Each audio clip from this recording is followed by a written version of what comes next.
Hey guys, in this video I want to talk about the common reasons that people are getting neck and shoulder pain when they're working at a computer, and specific things that you can implement immediately to get improvement in those symptoms.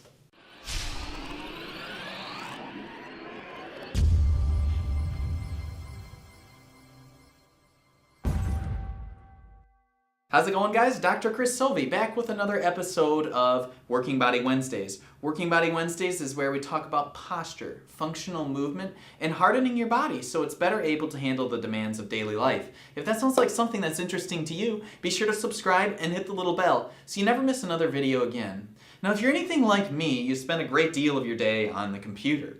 I am constantly documenting for my job as a physical therapist, and I'm thinking about ways that I can improve my posture, not just from an exercise standpoint, but also from a lifestyle standpoint, and thinking about how I sit constantly all throughout the day.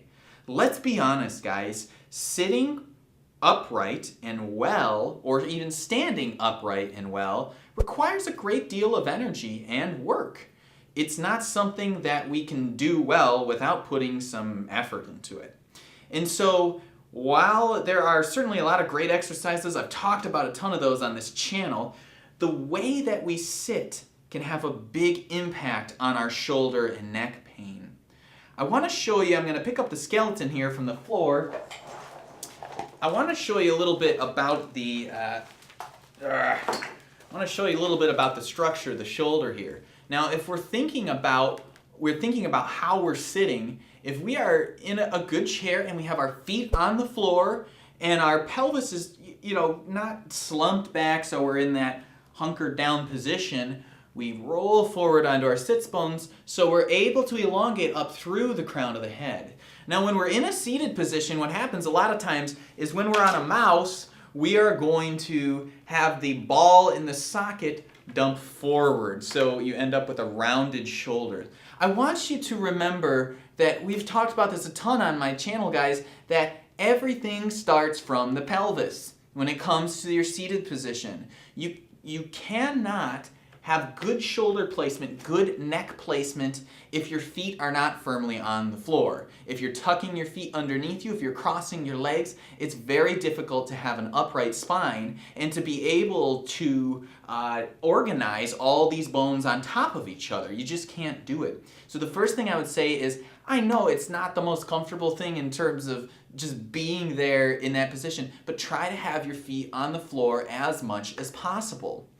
And when we elongate through the crown of the head like someone's pulling you from a string from the top of your head, then we are able to get up tall through the spine instead of trying to force ourselves into that position where, you're trying to throw your shoulders back and squeeze really hard here. That's not good posture, guys. It all starts from the pelvis, and then it continues on up into this section of the spine. So these parts of your spine have to slide downwards in order to lift the chest up. There is a close, intimate relationship between the chest and the spine. So if the rounding of the spine occurs, you can see what happens to the shoulders as well.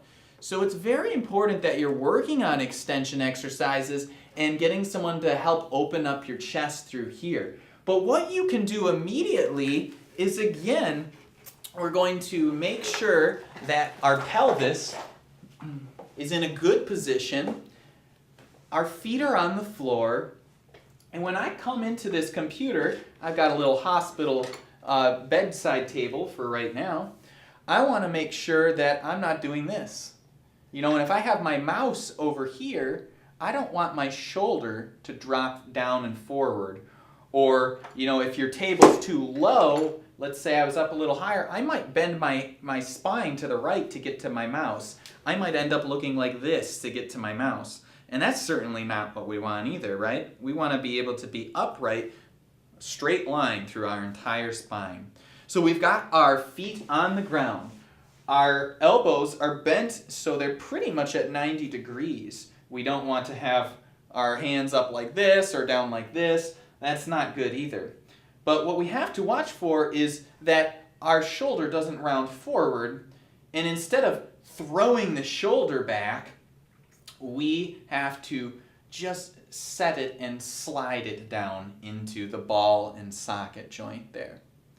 We're not squeezing it back. If anything, it's a rolling of the shoulder, or I often cue people to spread their collarbones because that gets them to open here more instead of squeezing really hard in the back, because that is going to create a lot of spasming around that part of your spine. It's not about effort. It's about your ability to access the correct muscles in order to contract them and to be able to contract them for a long period of time, which is also why in last week's video, when I was talking about how to sit without pain, I encourage people to frequently get up for breaks. Now here's another problem that you may have noticed already. I'm on a laptop. This isn't great. And honestly, that's why this workstation here comes up and down and I can stand. Really cheap way to get a standing desk if you want to get one of these hospital tray beds here. Great way to just get a really cheap standing desk. So most of the time I'm actually standing with this. But it still has a problem. One of the problems with being on a laptop is the level of gaze. So notice my head is dropped down when I'm looking at this laptop. Unfortunately, there's not a lot you can do about that other than maybe have a separate monitor. You could bring the laptop up, but then you run into the problem of you might be like this and looking up like this because your mouse is way down here. So there's no perfect solution in my mind. There's not a perfect solution, but I think the best thing you can do for yourself immediately right now and make a change is get your feet on the floor. Make sure that you're not dropped back with your pelvis, so you're like this and the shoulders start to round, the spine rounds, your head juts forward. Instead, get the pelvis on the floor, drop the pubic bones down in the front, elongate through the crown of your head, and with a sigh, just set the shoulders down the spine. And now we're in a good seated position, and over time you'll actually get stronger in your core because you're developing those muscles to hold you upright. So that's what I would recommend if you're having pain with a seated position, that you're not overextending your arm. The shoulder is down in the socket, so it's right over, basically the tip of the ear and the shoulder right over each other. We can see how that changes if the shoulder comes forward or my head comes forward, one of the two. Either one is going to set you up for some postural dysfunction. So those are things that you can implement immediately. On my channel, I've also had several different exercises. I've talked about how to counter this and also how to counter some of the effects of text neck where, you've got your cell phone and you're way down like this. It's all about position and stacking the bones on top of each other and making sure that the muscles to support your spine and your extremities are well balanced. And that's what this channel is all about. So if you enjoyed this video and you found this helpful and you haven't subscribed yet, go ahead and do so and click the little bell so you never miss another video like this again. Tomorrow I'm going to be continuing on my Learn Your Body Thursdays series where we are assessing every joint and teaching you how to better assess yourself all the way from the toe up to the head. We're now on the hip part 2. We're going to be talking about specific dysfunction and how you can prevent yourself from injury. So thanks so much for stopping by today, guys. Tell me a little bit about your work scenario or your sitting scenario and how much do you have to sit? Have you modified your workstation at all? Oh, guys, one more thing I want to say before I go is split keyboards. If you can do it, do it. Set up a split keyboard. That's the second problem with the laptop is because you're so narrow, you end up with flared out elbows.